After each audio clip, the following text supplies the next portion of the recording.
Many musicians never reach the pinnacles of fame in their own country. I had set out to produce a documentary featuring lost blues artists around the world. I had learned through an acquaintance of mine that an old musician friend of Jimi Hendrix's was currently living in Gothenburg, Sweden, where he enjoys quite a reputation as a blues artist.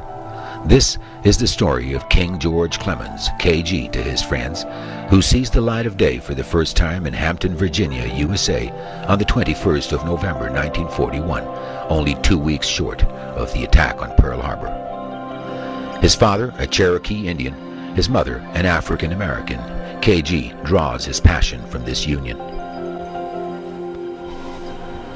I had made an appointment with Joseph Kemmler, a Sweden-based Boston musician who knows KG and plays with him on a regular basis at KG's club, the International Blues Society. Joseph Kemmler was going to introduce me to KG and his club.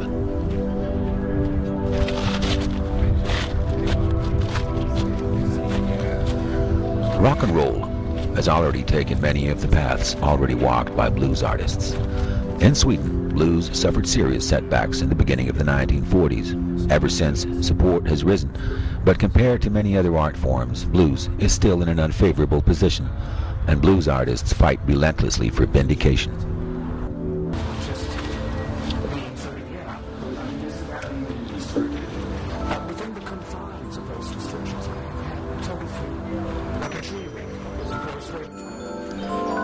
Today, and despite the onslaught that it was once the victim of, the black music culture has taken a step from historic and social oblivion into a place where it presents itself with artistic incorruptibility.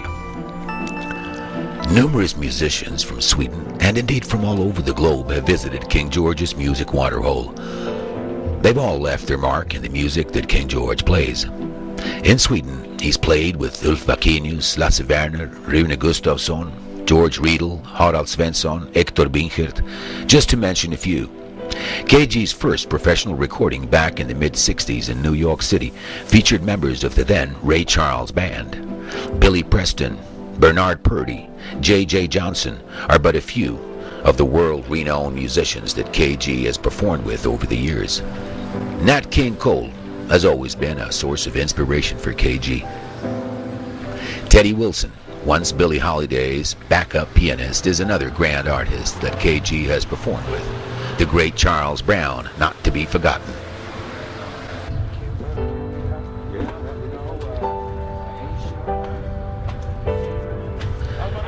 KG's club turned out to be quite a surprise.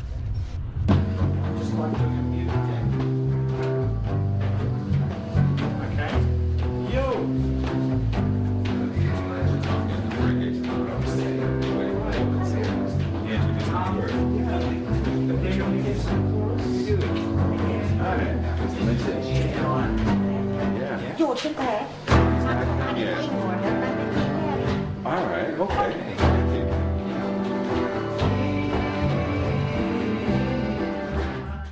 Yes, can be expressed in many different ways. That's what you can do with expression.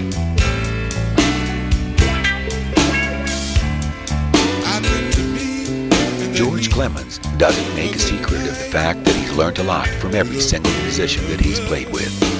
In the mid-60s in New York City, he already had a career. He played in the famous Apollo Theater in Harlem and appeared with Don Covey and the Good Timers on the latter's hit single, Have Mercy, in 1964. Ironically, the Rolling Stones later recorded their version of the same song.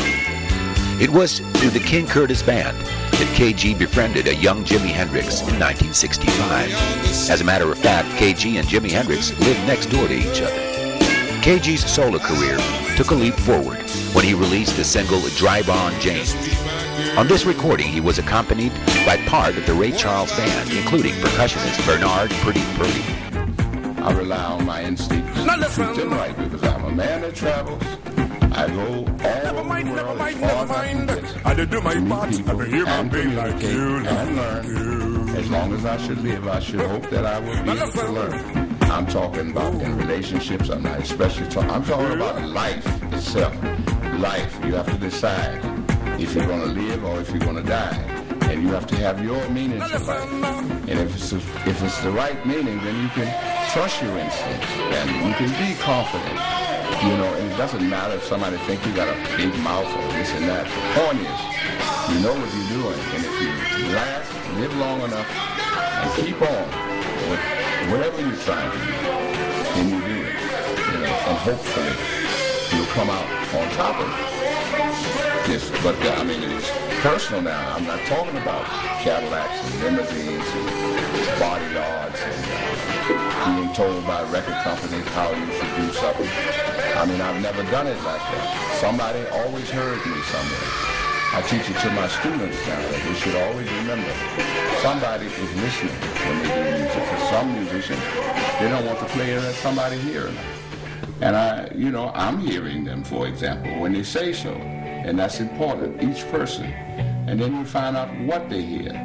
And they will translate for you their interpretation of it. And if it comes out right, then you're in good business. If it doesn't, then you go back to yourself and you fix these things, you know, so that it works. There's a bit of honesty involved in it because you really gotta want to learn to learn.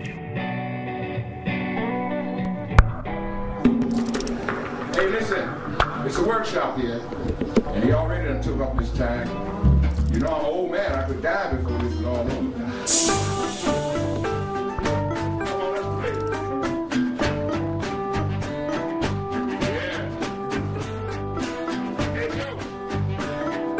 I've been sinning with this blues.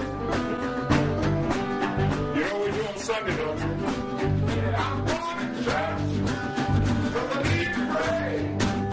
I'm going to church because I need to pray. Nice voice, I wanted to. I know you like that guitar, Baby Tail or whatever it's called. And Baby Bob Maria, yeah. I want you to do these sustained chords, and I don't want that. The International Blues Society caters to many people who need a place where they can be inspired by the likes of K.G. Clemons. The jam sessions are an opportunity for people who aren't familiar with each other's way of playing to get some guidance from Clemons. He can be very harsh in his criticism, but no one seems to take offense. The artists that gather at KG's represent many countries, and the chance to play with him is rarely passed up. From young, aspiring musicians to well-seasoned veterans, they all enjoy playing with King George Clemons. His many travels have certainly given him a special style. His ability to pick up influences from different music cultures has helped him throughout.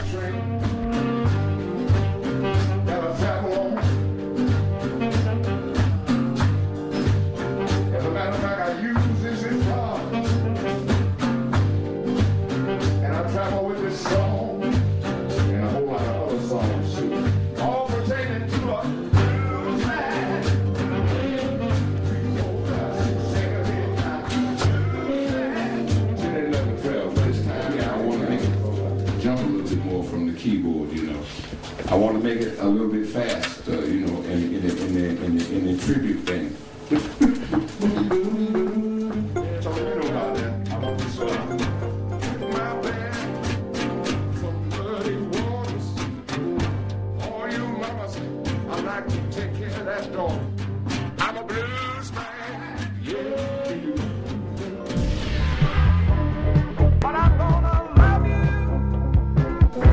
No matter what they say. Come here, guitar. Hey.